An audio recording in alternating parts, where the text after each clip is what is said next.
When the monsoon arrives in Delhi, the air quality index often drops into the double digits. The sky clears, and families finally open their windows and send their kids out to play, assuming the air is safe again. Rain is highly effective at washing away large, visible dust, what we call PM10, but particulate matter 2.5 micrometers or smaller is too tiny for raindrops to efficiently catch. Most of these fine particles slip right past the water and remain suspended in the air you breathe. The medical consensus on what constitutes safe air is incredibly strict. The World Health Organization states that long-term average exposure to PM2.5 should not exceed 5 micrograms per cubic meter. This chart shows the massive gap between health standards and reality. Here is the WHO ideal at 5. Here is India's own regulatory target at 40. And here is Delhi's actual year-round baseline, which surges all the way up to around 100 micrograms. We tend to judge our air against the worst days of the year. After breathing through November's peak winter smog, an AQI of 80 in May feels like a relief. But your lungs don't grade on a curve. A moderate label on your weather app is a regulatory compromise, not a biological threshold. Even during the cleanest months of the year, residents of the National Capital Region are inhaling 2 to 4 times the global medical limit for fine particulate matter.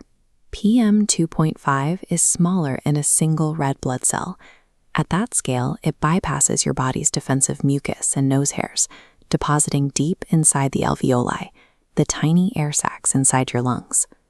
Children are particularly vulnerable because of how they breathe. A 6-year-old has a much higher minute ventilation than an adult. If you put a child and an adult in the exact same room, the child will inhale roughly twice the volume of air per kilogram of body weight. This animation shows how that exposure adds up mathematically. By multiplying their breathing rate by the baseline PM2.5 concentration over time, we can calculate the physical mass of pollution deposited inside a child's body every year. The timeline here reveals the severity of the problem. Living in a 100 microgram baseline environment means a child hits their maximum safe annual dose of PM2.5 within the first 3 weeks of January. Every breath after that is surplus damage. During these early years, a child's pulmonary and neurological systems are actively wiring themselves. Chronic PM2.5 exposure during this plastic phase crosses into the bloodstream and brain, correlating with measurable drops in IQ and slower processing speeds. It also restricts how the lungs built themselves. Alveolar development continues until age 8. Inhaling high levels of fine particulate matter during this window permanently reduces adult lung capacity. Moving to a cleaner city later in life does not reverse the deficit. To protect their kids, many parents place an air purifier in the bedroom and shut the door tight before sleep. But standalone air purifiers only recirculate the air already in the room. They trap dust, but they do absolutely nothing to remove carbon dioxide. 2 children sleeping in a sealed bedroom will quickly exhale enough CO2 to saturate the space. This graph tracks a typical night in a sealed room. The purifier successfully drives PM2.5 down, but the CO2 line spikes well past the 1,000 parts per million safety threshold. By morning, it often hits 2,500 parts per million. To flush out that CO2, you have to open a window. But the moment you do, the PM2.5 instantly shoots back up to match hazardous outdoor levels. We focus so much on the thick smoke of crop fires because we can see and smell them.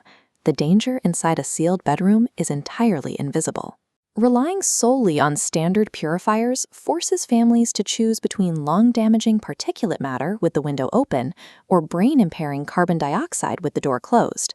Breaking this cycle requires changing the mechanics of how air enters the home. The standard in clean room and hospital architecture is a whole-home positive pressure fresh air system. This schematic shows how it works. A mechanical unit pulls outdoor air through a massive HEPA filter, removing the PM2.5 before it enters. This slightly pressurizes the interior, forcing stale, CO2-heavy air out. Looking back at our graph, the system solves both problems at once. Both PM2.5 and CO2 levels stay completely flat, remaining below WHO safety thresholds all night long. Before you buy any hardware, get a Wi-Fi air monitor. Put it in your child's bedroom overnight with the door closed. Once you measure the 6 a.m. carbon dioxide spike and the background PM2.5, you will know exactly what you are fighting. Clean indoor air requires active ventilation and heavy filtration.